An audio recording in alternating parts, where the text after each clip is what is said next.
Guys, welcome back to Medical Coding with Blue. Today's episode is all about what does it mean to be a certified medical coder. If you are brand new to my channel, welcome. I am Blue. I'm a medical coder. Okay, guys. So, what does it mean when we have a certification from one of the two main medical coding certifiers, the American Health Information Management Association, which has the Certified Coding Specialist, that is the gold standard of medical coding credentials. They have the Certified Coding Associate, the CCA, that says you have entry-level competence of inpatient and outpatient coding.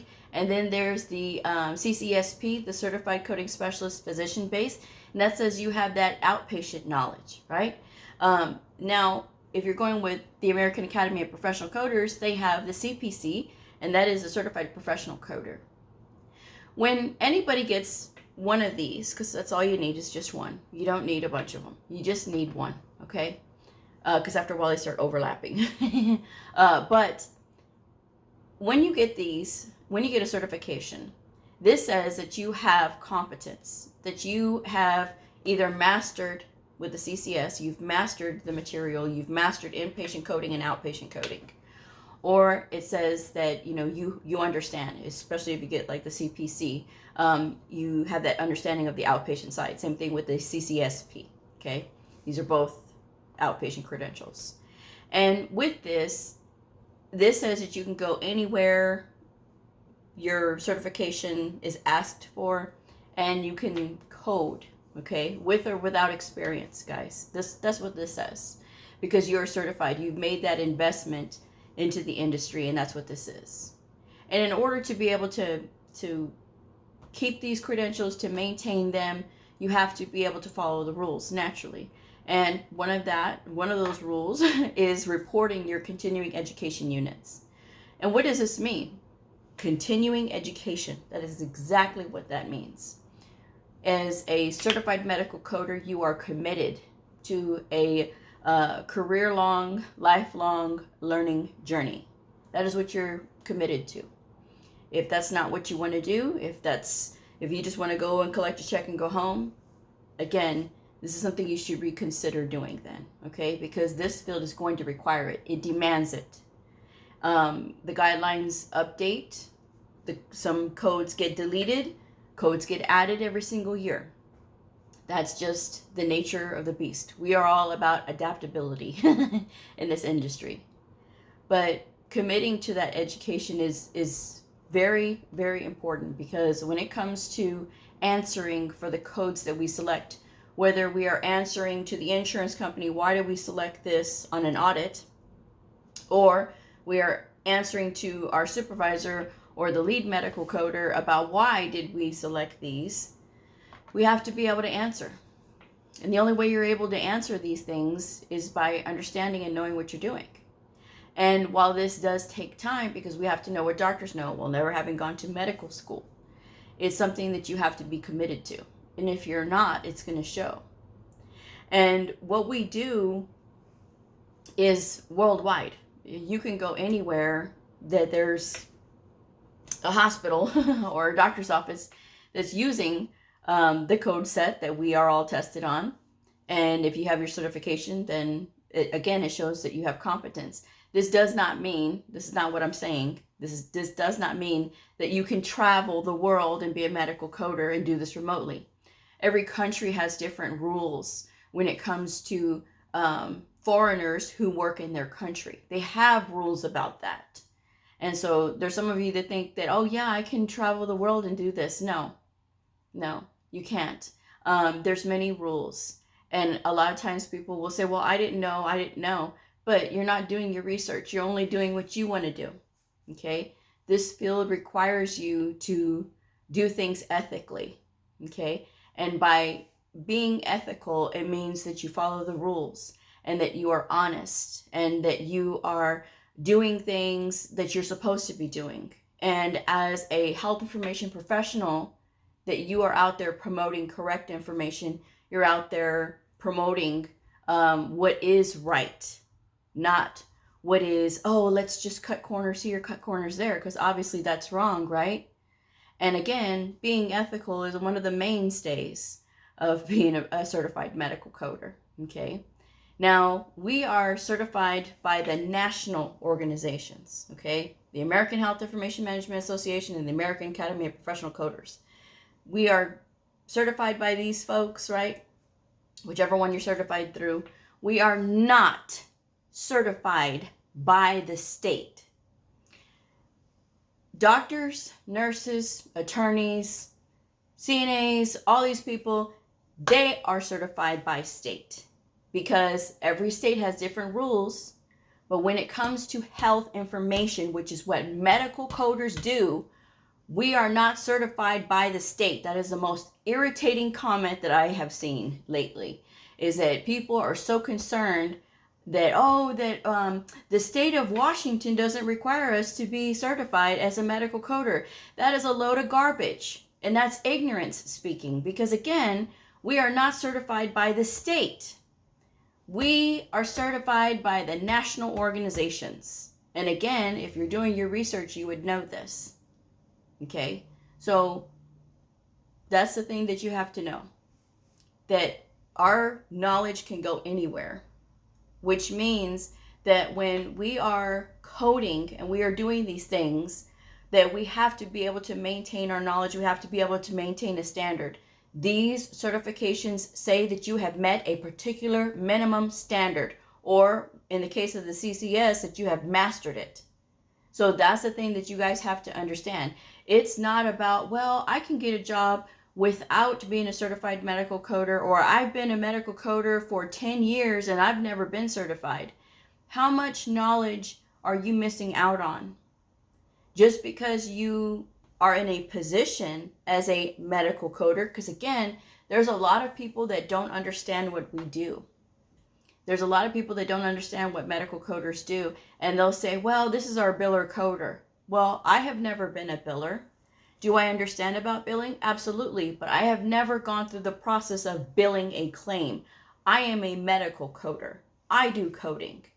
Did I learn about billing in school? Yes. Was I tested on billing on my certification exams? Absolutely, because everybody's tested on the revenue cycle. Everybody is. You have to know that. You can't know one thing without the other thing. That's ignorant, right? If you, oh no, I only know. No, you got to know about everything. But that's stuff that you teach yourself as well. But when you do that, again, promoting what we do correctly.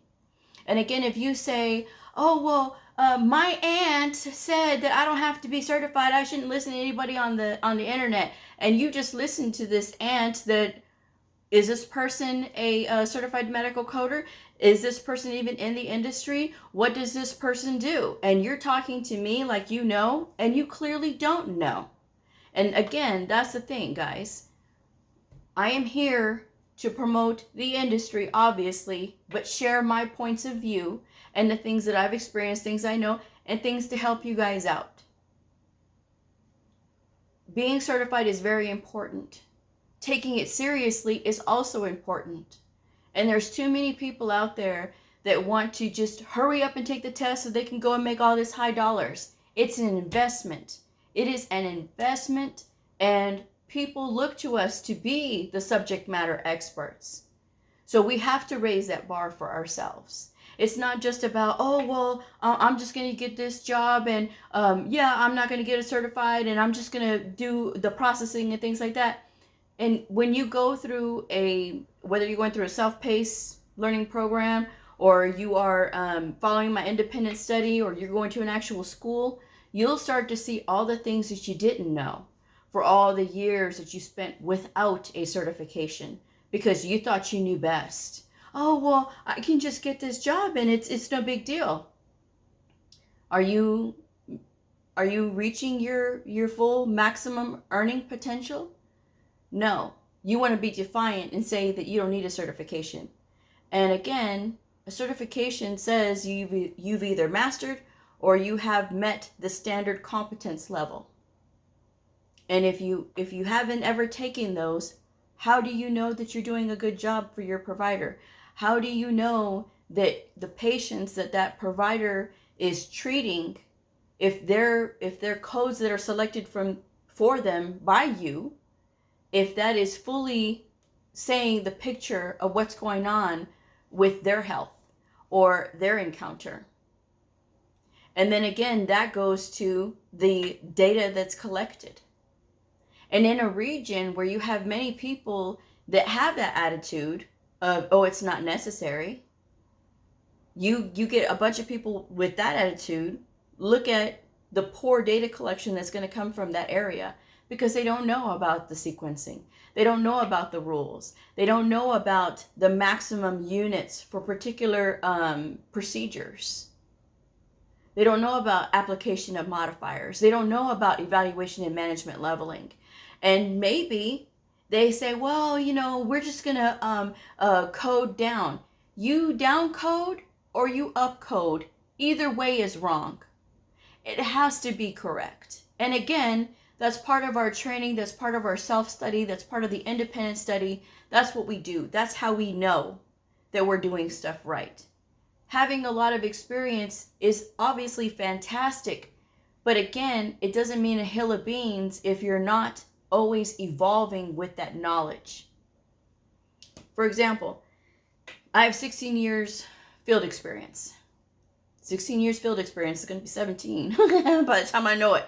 But I got 16 years field experience. Could you imagine if I was just doing ophthalmology coding?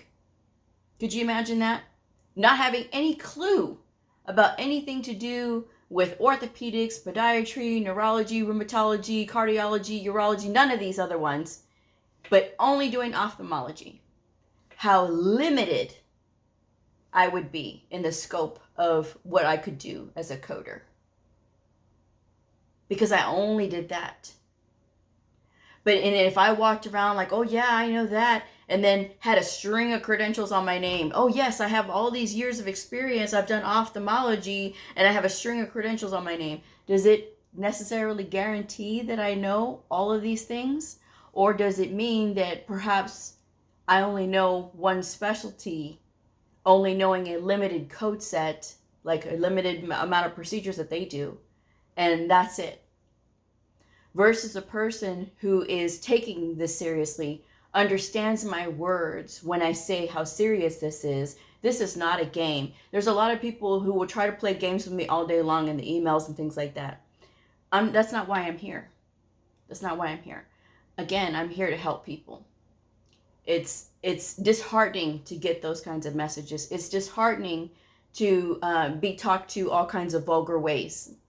I go through that. I put up with it. I deal with it. Because that is part of being on a worldwide platform, is that you go through that, unfortunately. But my message will always reach the person that it needs to reach. And I'm talking to those people who take this as a game. I will always speak to people who are listening. And when I get these messages for these people that say, Bleu, I passed my certification exam. I have gotten 3, I think, in the past week. They have told me that they just passed their test. And they did it because they followed my advice. They listened to me. Or they listened to my words and they didn't give up when they wanted to give up on their career goal. Because trust and believe, getting a certification is the start of this lifelong education investment that you do for yourself. But again, you could be the smartest coder in the world with 1 certification. You could also be incompetent and have 1 certification. It can go either way, but that's your call. That's your call. And again, the fact that these organizations, whether it's AHIMA or AAPC, naturally they have these, and AHIMA is a nonprofit organization, AAPC is a for-profit organization. At the end of the day, health information is a business. We all know this. When you get into this is a thing that you accept, that there will be things that you will have to invest in so that you know and you can move forward. With that said, knowing all of this, taking it seriously is the first step. If you have been coding for years, never got your certification, I challenge you to do the independent study. If you say, oh, I can't afford to go to school, that's fine. I don't have any schools that I can recommend. Like, out there, trade schools or whatever, I don't have any because I don't have relationships with these schools, and I would never promote a school that I have never personally been through, or a program, or know the teachers or anything like that. I would never do that. I've been approached for those things before. But again, because I have integrity, because I have ethics, you will never see me do that unless I personally know the product. That's why you guys see me when I talk about HC Pro, when I talk about Optum, those things I go wild for, because those things I know the quality of those products. And I get so excited because I know it's going to help coders, and I know how much it has helped the people that I have recommended that to, who've gone out and got those products or have found those books and been able to learn more from them. Right? So again, if you're doing that, if you're doing the independent study, you're making yourself a more well-rounded, knowledgeable employee that is only going to benefit you, because that gives you more opportunities for different things, different challenges, different environments that you could work in, more earning potential. Clearly, we never talk about money and specifics on my channel, but that's the thing, guys. Having knowledge goes hand in hand with being able to move up that, earnings potential. But that's all up to you guys. This field is not for lazy people. It's not. It's not for those with a weak stomach either. It's not for those that cannot believe in themselves. You have to be able to believe in yourself. If you don't believe in yourself, there's not a lot anybody else can do for you. Because at the end of the day, you have to be the one to propel yourself forward. It takes a lot of commitment. It takes that endurance, and that endurance takes a lot of discipline. If you don't have discipline, you got nothing. You literally have nothing. Because people can say, oh yeah, I'm motivated. But again, as I've said, either this week or last week, motivation is a fleeting emotion. You have to have discipline. And this is one of those things that you have to have discipline at. I love this. I love this field. I love it so much. And I want other people to see that it is fun, that you can enjoy it. Whenever I have my, I love doing one-on-one tutorings, clearly. But I love when I am in like my group studies. And when I do that with Patreon, which that will be this week on Thursday, when I see the light bulb go on for them, or I see when I'm explaining something, somebody has asked a question and I'm explaining it, and then I see and then I see that light bulb moment. I see that, and I love that. And there's another private study group that I run as well, and when I see that with them, it fills my heart so much, because they get it. And this is something that sticks with them, because this is not the easiest field to understand. Coding is definitely not the most straightforward sometimes. Not everything. Some things are, well, yeah, you could get that. But some things you have to kind of critically think about. And that's the thing about coding, is that it involves critical thinking, and something that a lot of people don't even think about or consider when they're getting into this is the amount of critical thinking. And I'll hear from people who say that they have all these learning disabilities and things. That doesn't stop people that really do want to do this. I've known and worked with many. So again, if that's you and this is really what you want to do, that's the thing that you have to know about this. This is, again, not ever there's going to be something that's going to be able to be handed to you. You have to work for it too. And that's what you have to know there. But yes, listening to people that don't know, or people that are not in the field, that's a lot of people's first problem, is that they'll write me and tell me their fears. But they'll say, well, I heard this. Well, I heard this. Well, now I'm just concerned because I heard about this from my friend. Their friend that isn't even in health information. Their aunt that's not even in the industry at all. Their aunt that's a nurse, right? Somebody else, a neighbor's friend who, oh yeah, they tried it and they could never get a job. But they didn't ever tell you about the extraneous factors that maybe stopped them from getting a job. Not being able to pass a background check, not being able to pass a Tinkle test, not being able to pass an assessment test. These are things that can affect whether a person finds a job or not. And then, of course, as I always say, having a terrible resume is the thing that's going to keep you from progressing forward. I have videos on my channel about resume tips for medical coders. So you don't necessarily have to book a session. You could just watch those videos and touch up your resume. But again, a lot of people just want that spoon fed, and it can't happen, guys. It's not the way that it is, not in the real world. And I stress that a lot, again, because I want y'all to be prepared. These are the things that you should know getting into this. And I do talk about some of the good things when I'm sharing about going to conference and all the things that I learned. And, you know, when I shared stories in the past about my classes when I do for provider education and things, and seeing those moments, and then getting providers who have long been very stubborn and didn't want to do what the coders say, and then I come in there and I turn things around, and that's really awesome too, and sharing that with you all, and some of the fun things with the books and things. There's a lot of good that comes from this field, and we do a lot of hero work behind the scenes, if you will. And I say that because think about all the things that we're responsible for. Data collection, we're responsible for, you know, the bills, obviously, and making sure that those are correct when they get submitted for billing.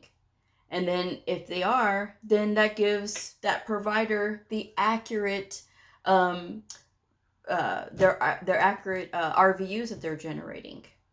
So that's very important to them and their productivity, being able to see how much productivity they're doing and accurately being able to capture that based on what they've documented, based on what we can pick up, based on the fact that we are able to spot a problem with their documentation and query them or educate them if it's too many queries. I've told people before that if you're querying your provider more than 3 times, you need to go and make a face-to-face with them, or you need to schedule an appointment to get in front of them, because there's clearly something going on. You should not be querying the provider more than 3 times. Once in a while, yes, obviously things get missed, stuff gets forgotten, but like to document or whatever, but you have to make sure that you stay on it. And again, if you think that teaching them a lesson by sending them 20 plus queries is going to get them to fall in line, you are sadly mistaken. And not only that, you will ruin that provider for other coders behind you. And it's going to take a dedicated coder that's going to be willing to step in there and get with that provider and work with them. And it may be hard, and that provider will not want to hear it, but it takes a strong person to say, you know what, we've got to work through this together. This is a team effort. It's not personal. But too many of you want to take things personally. You know, when I say things like this, you know, people will write me panicking later saying, I didn't know providers could be like that. They can, because you're telling them that they're doing something that you need to question what they're doing. You know, like, okay, this was missing. What's going on here? You know, and they're not anticipating that, because you'll see a lot of coders that are afraid of providers, and you should never be afraid. Because again, as I've always said, when you're coming to them as a certified medical coder, you are coming to them as a subject matter expert. Now, while you may not know everything right now, it doesn't necessarily mean you're not going to learn. Talking to them will help you, and it will help them to get comfortable, to be able to ask questions. I make myself available for my providers because it's important to me. And even if it means just being in their proximity so that they don't have to make the effort of doing an email, because they're not going to do that. They won't. They will wait for you to ask them. And when I did my speech, I talked about that for AHIMA. And when I talked about that, the best practices for performing provider education, getting it all out. It's late, guys. That's why. But when I talked about that, you know, I saw a lot of heads nodding, like that's true. You've got to get in front of them. You've got to be around them so that way they can get comfortable with you. If not, you will always be the person that's telling them that they're doing wrong, and you should never be that way. Okay? Certified coders, if you look at our ethics, and it applies to everybody if you're serving in that capacity, but more so when you have that certification, it's something that you really got to know. Okay? But you're in this field, you got to follow those ethics. And it says that we have to promote this industry in an ethical way, and in a way that's going to help people to understand. So again, that's what I'm here for, to share my experiences and to help you guys along the way, to guide you, not to have ugly messages that I get. But again, I guess it's par for the course. But I will still be here, and I will still continue to promote this field so that y'all understand, and hopefully get you to start believing in yourself so that you're not so reliant on other people to believe in you and to push you, because you got to be able to do that for yourself. I'm just saying. So with that said, I'm going to go ahead and wrap this one up. But guys, take it seriously.